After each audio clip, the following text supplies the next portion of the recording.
ত্রিপুরা গ্রামীণ জীবিকা মিশন সিপাহীজলা জেলা প্রশাসনের উদ্যোগে সিপাহীজলা জেলা ভিত্তিক দ্বিতীয় সরস মেলার শুভ উদ্বোধন হলো মঙ্গলবার। বিশ্রামগঞ্জ মিনি স্টেডিয়ামে ত্রিপুরা সরকারের মৎস্যমন্ত্রী সুধাংশু দাসের হাত ধরে 3 দিন ব্যাপী সরস মেলার উদ্বোধন হলো। প্রদীপ প্রজ্বলনে 3 দিন ব্যাপী সিপাহীজলা জেলা ভিত্তিক সরস মেলার শুভ উদ্বোধন করেন মন্ত্রী সুধাংশু দাস। এদিন অনুষ্ঠানে বক্তব্য রাখতে গিয়ে মন্ত্রী সুধাংশু দাস বলেন, এ ধরনের মেলায় মহিলাদের অংশগ্রহণই বেশি। পাশাপাশি এ ধরনের মেলার তাৎপর্যপূর্ণ তুলে ধরেন মন্ত্রী। তার অনেক সফলতা আমি কামনা করছি।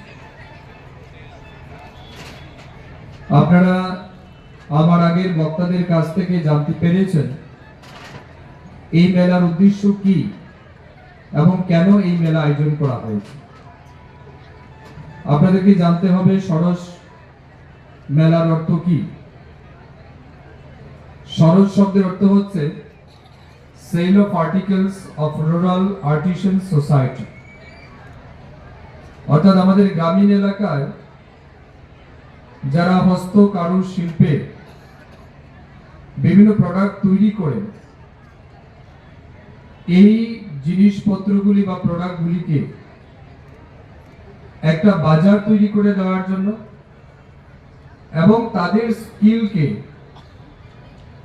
একটা জায়গায় এনে যাতে সম্মানিত করা যায় সেই লক্ষ্যমাত্রা নিয়ে রাজ্যভিত্তিক সরস মেলা যেমন আমরা কিছুদিন আগে সম্পন্ন করেছি, বর্তমানে বিভিন্ন জেলা ভিত্তিক এই সরস মেলার আয়োজন করা হচ্ছে।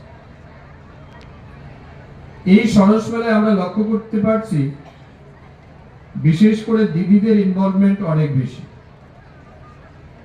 এখানে যতগুলি এসএসজি গ্রুপের স্টল লাগানো হয়েছে আমরা কিছুক্ষণ পর তা ভিজিট করব এবং আমরা জানতে পারবো যে অত্র এলাকার মায়েরা দিদিরা তাদের উৎপাদিত পণ্য কি তারা এনেছেন এবং কিভাবে এই জেলা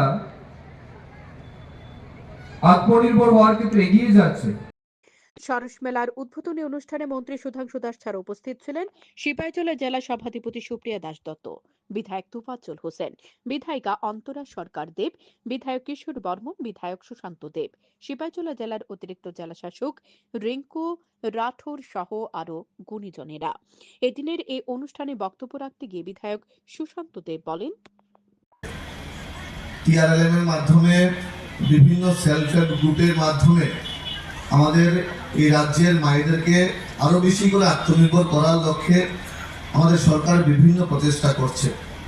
আমরা বিগত দিনেও বিভিন্ন সেলফ হেল্প গ্রুপ দেখেছি, আমরা বিগত দিনেও এরকম মেলা দেখেছি, কিন্তু বর্তমান এই 7 বছরের যে সরকার চলছে আমাদের, এই সরকারের সঙ্গে বিগত দিনের একটা ফারাক ছিল।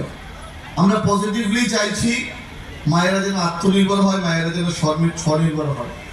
আমরা লক্ষ্য করছি একটা সময় একটা সবাই মনে একটা সেলফ হেল্প গ্রুপের লোনের টাকা নিয়ে নিজেরা বিভিন্নভাবে নিজেদের জন্য খরচ করতো।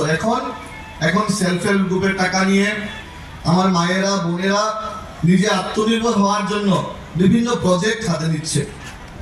আমরা অত্যন্ত আনন্দিত। বিশালগড় বিধানসভায় অল্প কিছুক্ষণ আগে আমরা সেলফ হেল্প গ্রুপের কিছু দিদিদের সঙ্গে একসঙ্গে হয়েছিলাম।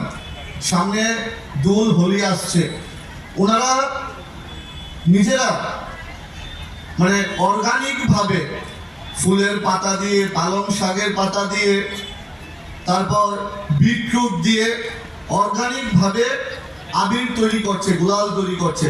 সত্যি প্রশংসনীয়। আমি আমার চোখে বললো হোমমেড কেক, এরকম বিভিন্ন ভাবে আমাদের মায়েরা আত্মনির্ভর হচ্ছে। এতে করে আমাদের সরকারের যে ইচ্ছা মায়েদেরকে আত্মনির্ভর করা, সেই ইচ্ছাটা কিন্তু পূরণ হচ্ছে। আমরা একদম ফিল্ড লেভেল পর্যন্ত সেটাকে ইমপ্লিমেন্টেশন করতে পারছি। সত্যি প্রশংসনীয় উদ্যোগ। আর এইরকম মেলার মাধ্যমে, এরকম অনুষ্ঠানের মাধ্যমে আমাদের মায়েদের বিভিন্ন যারা আত্মনির্ভর হওয়ার জন্য কাজ করছে, বিভিন্ন পোস্টার সাজিয়ে বিভিন্ন স্টলের মাধ্যমে আমার মায়েদের যে প্রতিভা আছে সেটা কিন্তু উন্মোচন করার একটা সুযোগ পাওয়া যাচ্ছে। এরকম একটা অনুষ্ঠানে আমাকে আমন্ত্রণ করার জন্য আমি আন্তরিকভাবে তিন দিনব্যাপী সরস মেলায় ত্রিপুরা গ্রামীণ জীবিকা মিশনের তত্ত্বাবধানে স্বসহায়ক দলগুলো তাদের নিজস্ব হাতে তৈরি করা বিভিন্ন সামগ্রীর পসরা সাজিয়ে বসেছে মেলায়। এছাড়াও জেলার বিভিন্ন মহকুমা থেকে গ্রামীণ স্বাবলম্বী মহিলারা স্ব উদ্যোগে তৈরি করা বিভিন্ন সামগ্রী নিয়ে এসেছে মেলায়। 3 দিনের মেলায় থাকছে সাংস্কৃতিক অনুষ্ঠান।